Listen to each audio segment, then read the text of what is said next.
Wyoming Territory, 1879. The wind howled low across the plains, tugging at the corners of the barn roof like a restless ghost, but the horses barely stirred. Inside, the hayloft was quiet until Sawyer Briggs opened the door and found her.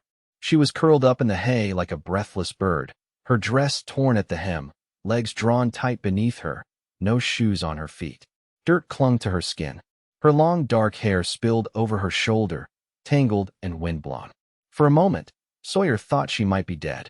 Then her eyes blinked open, startled, wild, and locked with his.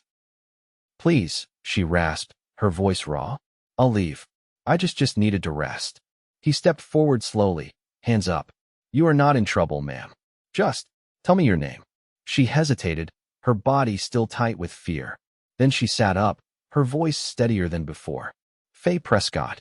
Sawyer looked down at her bare feet, red and raw from travel, then at the way her arms crossed tightly over her chest.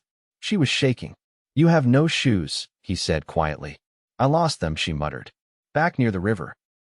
Couldn't carry them in my brother's coat." "Where were you headed?" "Anywhere that was not back there." That was enough for now. He took off his coat, stepping forward again, and set it gently beside her. "You'll never sleep cold again, Faye." She blinked as if those words hit harder than she expected, and she looked away. Sawyer crouched beside her. "Come on. Let's get you inside. I do not want to be a burden." "You are not." He helped her down the ladder carefully. Her legs gave out halfway, and without thinking, he caught her. She was light, far too light. Inside the ranch house, the fire was already going. Sawyer led her to the chair closest to it, then fetched a basin of water and a clean cloth.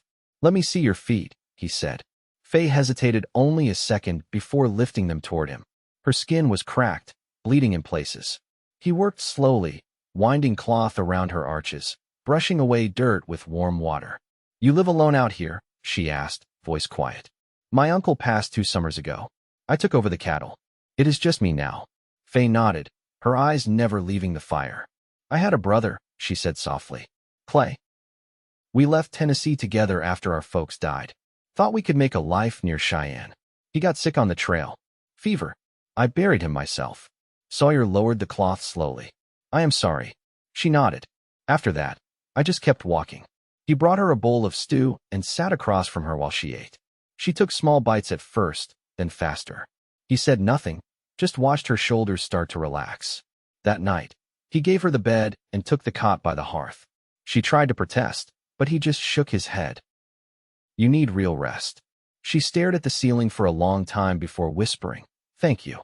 The next morning, Sawyer found her standing at the back fence, wrapped in his coat, watching the sky. "I can help," she said when she heard him behind her. "I am not looking for pity. I know that. But maybe you let yourself stay a few days.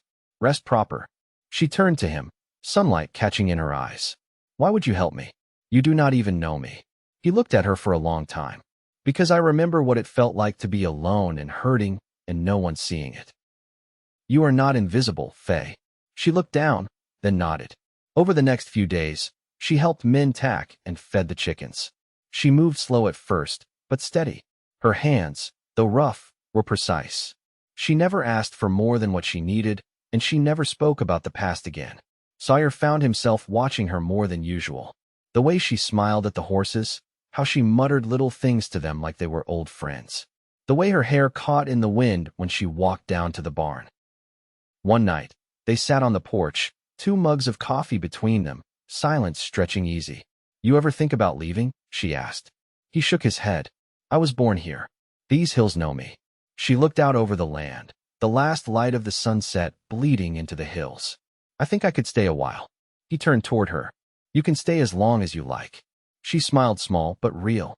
"That is dangerous to say to a woman with no shoes." "I will buy you 10 pairs if that is what it takes." That made her laugh, and it was the first time he had heard that sound. It stirred something inside him he had not felt in a long time. The next morning, she was waiting at the barn door, sleeves rolled up, barefoot still but stronger on her feet. "I want to earn my keep," she said. "You already do." But she helped him anyway, driving cows, fixing fence lines, learning the rhythm of the land. One afternoon, after a long ride checking the southern pasture, a storm rolled in quick. They reached the barn just as the first drops hit. Inside, Breathless and soaked, she turned to him, laughing. I forgot what thunder feels like. He watched her for a moment, his chest tight with something he could not name. Then he stepped toward her, brushing a wet strand of hair from her face. You look like you belong here, he said quietly. Faye's smile faded into something softer. Maybe I do. And then she kissed him. Just once, quick and sure. He froze, stunned, and then kissed her back. There was nothing rushed in it, just warmth, and the quiet understanding of two people who had been cold too long. When the rain stopped, she leaned into him, forehead against his chest. I have not felt safe in a long time. He wrapped his arms around her. You are safe now. She looked up at him, eyes shining. And warm. He smiled. Always. By early May, the river thawed enough that the willows along its bend turned green at the edges. Calves bawled from the far meadow, and the long work of spring calving had begun. Faye rose before the sun, tying her hair back with a strip of muslin she'd found in a cedar chest Sawyer kept near the hearth. She moved with purpose now, not the cautious gait she'd carried those first days. Sawyer watched her from the corral, one boot braced on the bottom rail. She wasn't looking at him, but he wasn't waiting for her to. She'd earned her place here without asking, and it settled something in him he hadn't realized was restless. She joined him near the barn, brushing her hands together after feeding the chickens. Your mare's favoring her left foreleg. I noticed, he said. Been meaning to take a closer look. Faye nodded. I can hold her still if you want to check. They worked in tandem, wordless until the job was done. After, Faye leaned against the stable wall, wiping her brow with her sleeve. Do you ever miss town? She asked, watching a hawk circle overhead. I go when I have to, but it's never been a place that held me long. She picked at a splinter in the wood beside her. I used to think towns were safer. More eyes, more voices, but I've come to like the quiet. Sawyer studied her profile. What did you do in Tennessee before you left? I kept house for a preacher's widow. She couldn't read, so I took her letters for her, helped with the ledgers when her son sent money home. Her voice turned thoughtful. I learned to listen more than speak. People say all sorts of things when they think you're not paying mind. You read well then? I do. He hesitated, then motioned toward the house. I've got a stack of books my uncle left. Never had much time for them, but maybe you'd want to look. Her eyes lit with something quiet but certain. I would. By dusk, the sun poured gold across the hills.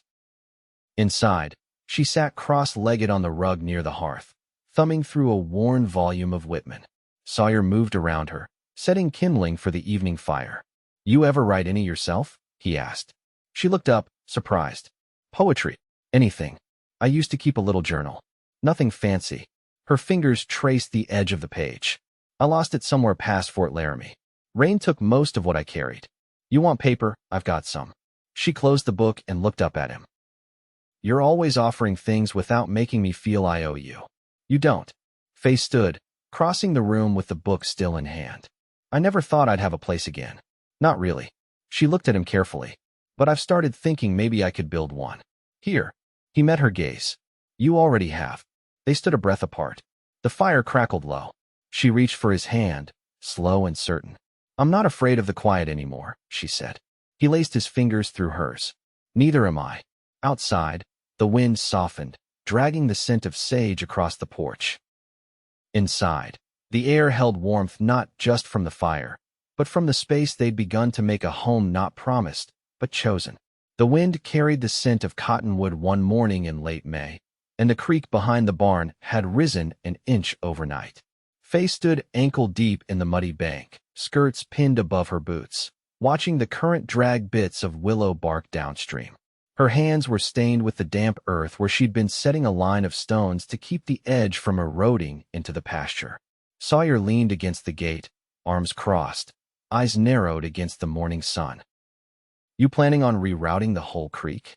I'm giving it a nudge, she said without looking up. It's eating into the grazing slope. I figured that mattered. He stepped closer. You figured right. I'd just never seen someone do it before breakfast. I didn't sleep, she said, straightening. Dreams were loud. He didn't ask more. She climbed the bank slowly, her hands slick with silt, and he passed her a rag from his back pocket. She wiped the mud from her fingers in silence. Can I ask you something? She said after a long pause. That shed by the slope, why's it locked? Sawyer's jaw shifted. That was my uncle's trap shed. He used to keep pelts in there, tools. After he passed, I couldn't bring myself to touch it. She nodded, folding the rag. I can help clear it when you're ready. He looked at her then, something unreadable crossing his face. You always offer steadiness without asking for anything back. I think most folks carry more than they say.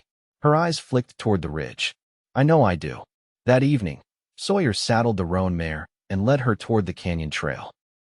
Faye stood on the porch, rubbing linseed into the handle of a broken hoe. Ride with me, he asked, the reins loose in one hand. She studied the sky, then set the handle aside. I will if you promise not to rush it.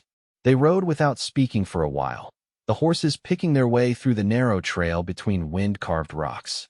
High on the ridge, the land opened wide and quiet. Faye leaned forward in the saddle, her hair lifting in the breeze. When I was a girl, she said, I used to dream of places where the land didn't end in fences. Sawyer gave a soft laugh. You picked the right corner of Wyoming, then. She reached out, touching the twisted branch of an old juniper as they passed. It's strange, isn't it? How easy it is to forget who you were before everything changed. He glanced over. You haven't forgotten. You've just grown into something stronger. They stopped near the overlook where a cottonwood clung to the slope like a stubborn thought. Below, the land stretched in quiet folds, cattle grazing in scattered clusters. Faye slid from the saddle, boots crunching on dry soil. He joined her, and they stood side by side, shoulders nearly touching. I used to think if I stopped moving, the sadness would catch up, she said. But it's quieter now, like it's not chasing me anymore. He took her hand, not with urgency, but with something like reverence. That's because it's resting beside you now, not behind. She turned to him, her expression unreadable. What if I want more than rest? His thumb brushed the back of her hand. Then you ask for it, and I'll give it if I can, even if it's not easy. Her voice was low, but steady. Especially then. The sun dipped behind the hills, casting long shadows across the ridge. She stepped into his arms with a certainty that hadn't been there before. He held her like something meant to be kept, not carried. I don't want to leave, she whispered. You don't have to. She leaned into his chest, hearing the slow, steady rhythm of his breath. Then teach me the land, she said. Not just how to live on it, but how to belong to it. He rested his chin against her hair. I will. And if you'll let me, I'll belong to you the same. They stood like that as the cold crept in, but neither moved. The silence between them wasn't empty anymore, it was full of the life they were beginning to shape. Together, Faye stood in the cool shadow of the lean-to, sleeves rolled to her elbows, sorting through a crate of seed potatoes Sawyer had pulled from storage. The scent of dry earth clung to her palms, and thin curls of wind lifted the corner of her apron. Across the yard, Sawyer knelt beside the wagon wheel he'd been repairing since morning, his shirt damp at the back from sweat and sun. The silence between them was companionable, broken only by the low hum of bees moving through the blossoming plum tree near the fence. You ever plant a kitchen garden? She asked without looking up. Sawyer pushed to his feet and wiped his hands on a rag. We had one when I was a boy. My mother favored squash and onions. They kept well through winter. Faye glanced toward the open patch of dirt near the smokehouse. That ground's ready. If we start today, we'll have something by late summer. He nodded, stepping closer. You want it near the house? I want it where it'll last, she said, brushing dirt from her fingers. A place that won't wash out come rain or wind. He studied the slope, then pointed. That rise past the trough it drains clean. Gets decent sun. They walked there together, marking lines in the soil with a stick and measuring space with boot steps. As they worked, Faye paused, watching a pair of doves sweep low across the pasture. You think you'll always stay on this land? She asked. He didn't answer right away. I've never pictured anything else. But I suppose I always thought I'd end up alone in it. You're not alone anymore, she said, softly. I know. She sank to her knees to begin turning the soil with her hands. I never thought I'd want to plant anything again. Not after leaving so much behind. You didn't leave it, he said, kneeling beside her. You carried it here. You just set it down different. As the sun climbed, they worked side by side in the dirt, planting rows in silence. When the last seed was buried, Faye sat back on her heels and looked at the neat furrows. I want chickens, she said. Sawyer leaned back, resting on his hands. We've got 6. I mean for more than eggs. I want to raise chicks come spring. Trade the extras off in town. He glanced sideways at her. You planning on staying through spring then? She met his eyes, unblinking. I am. Later, as the light shifted and the wind picked up, they loaded the wagon with fence rails to repair the north boundary. As they rode out, Faye sat beside him, one hand braced on the seat, the other trailing lightly over the edge. She watched the hills pass with a sense of quiet ownership. You ever want children? She asked. Sawyer kept his gaze on the trail. Sometimes. Thought about it more when I was younger, but never found anyone I wanted to raise a life with. Faye turned to him. And now? He looked at her, expression steady. Now I think maybe I have. She didn't speak for a long while, just rested her head lightly against his shoulder as the wheels creaked beneath them. That night, while the stew simmered and the lamp cast long shadows along the log walls, Faye unfolded a folded scrap of paper she'd found in the books Sawyer had given her. She dipped the pen he'd left for her into the ink and began to write, slow and careful. Sawyer watched her from the table, hands wrapped around his cup. What are you putting down? She didn't look up. A list. Of what? She smiled faintly. Things I want to build. Things I never let myself want before. He stood, crossed the room, and knelt beside her chair. Put my name on it. She set the pen down, turned to him, and waited. He reached for her hand. Not because I'm asking you to promise anything tonight. Just because I want to be part of whatever you build. I already wrote you there, she said. He leaned forward and kissed her, not with urgency, but the kind of stillness that came from knowing nothing needed to be rushed. Her fingers touched his cheek, tracing the line of his jaw like she was memorizing it. Outside, the wind died down. Inside, they remained close, the fire burning low behind them. The only sound was the slow creak of the rocking chair where her list sat folded on the seat, between two lives finally being built into one.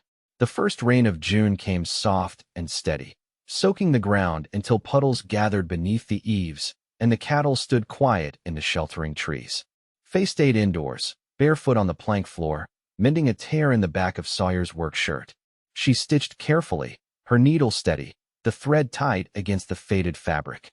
Sawyer sat at the table nearby, oiling the stock of his rifle with slow, practiced hands. His boots were drying near the hearth, and the scent of wax and pine resin hung in the warm air. She tied off the last knot and set the shirt aside. Do you ever think about your folks? She asked, her voice quiet but clear. He looked up from the cloth tucked around the rifle. Sometimes, more when the house is still like this. What were they like? He leaned back, considering. Pa was quiet, worked hard. Mama kept music in her. She'd hum while she worked, sometimes played a fiddle when the days were long. Faye traced the edge of the table with one finger. I can't remember the sound of my mother's voice. Just the shape of her hands. Clay had her fingers too, long and narrow. Sawyer reached across and took her hand, brushing his thumb along her knuckles. You've got strength in yours she'd be proud of. She smiled faintly, then looked toward the window. The rain had picked up, drumming soft against the glass. I want to finish the fence before the calves start wandering, she said. But the northern stretch is no good. Some posts are hollow inside. I've got cedar in the back shed. We'll haul it up when the ground dries. She nodded. I'd like to do it with you. They spent the next few days working between showers. Faye measured and marked while Sawyer drove the posts deep into clay. She learned the feel of a true line by sight, the way tension and wire could be read through a glove. When one of the heifers got caught in the brush, she moved fast, cutting it loose without panic. Sawyer watched her work, the way she kept her focus steady even when the wind tossed grit into her eyes. One morning, as they loaded the last of the fencing tools into the wagon, a rider appeared on the trail, an older man, hunched from years in the saddle, with a wide-brimmed hat pulled low. Sawyer stepped down and met him halfway across the yard. Briggs, the man called. That's me. I came from Rollins. Name's Hatcher. Settled up north of Split Rock. You're the closest neighbor I got. Sawyer nodded once. What brings you? The man shifted in the saddle. My eldest got bit bad by a snake. Wife's tending him, but we're out of clean cloth and vinegar. Faye appeared from the barn, a sack of feed in her arms. She paused, listening. We've got both, she said. Come inside. I'll pack what you need. Hatcher blinked, surprised. That'd be a mercy, miss. Inside, Faye moved quickly, wrapping torn linen into bundles, pouring vinegar from the stone jug into a corked jar. Sawyer watched her hands work, calm and certain.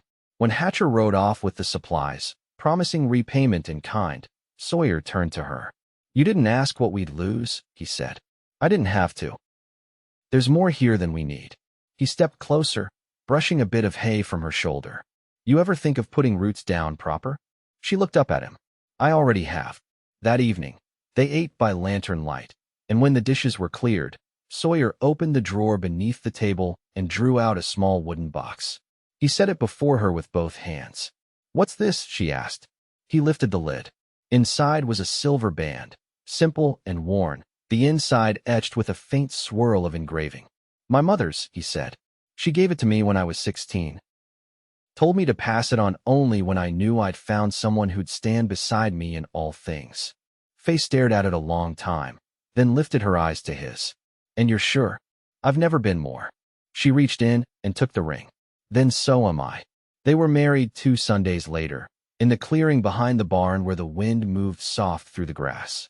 Hatcher came, bringing a pair of hens and a sack of barley. The Carson girls from the neighboring ranch brought bread, and an old trapper named Elias, who had once worked with Sawyer's uncle, played a fiddle that sang against the hills. Faye wore a dress stitched from muslin dyed with walnut shells, her hair braided and tied with a strip of blue calico. Sawyer wore his father's vest and a clean shirt she had mended twice over. They stood beneath the plum tree, its branches just beginning to fruit, and said their vows with the whole sky watching. When it was done, and the guests had gone, they stood alone in the fading light, hands clasped. "This is yours as much as mine now," Sawyer said. Faye touched the ring on her hand. "It always was. You just helped me see it." That night, they sat together on the porch, the air thick with the smell of warm earth and lilac. The stars came out slow, and the land stretched quiet around them. Her head rested on his shoulder, his arm around her waist, and neither one spoke. They didn't need to. Years passed. The garden grew thick with squash, onions, and late summer beans. Faye raised chicks in the spring and traded eggs for salt and kerosene. Sawyer taught her how to track a grazing herd and how to read storm signs in the sky. They built a smokehouse and a second corral, and one winter, they added a room to the house. In time, a cradle found its way into the corner of that room, carved by Sawyer's hand from cedar cut near the creek. A boy was born in a year when the snow fell heavy, and a girl 2 springs later when the plum tree flowered early. They named them after the ones they'd loved and lost, not out of sorrow, but to carry them forward. Faye taught their children to read by the firelight, and Sawyer taught them how to ride with their backs straight and their hearts steady. And when the wind came each spring, carrying the scent of rain across the hills, they stood together on the porch, their hands still twined, their hearts full of the life they had built with care, sweat, and a love that had grown from the hardest ground into something lasting and whole. They never left that land. They never needed to.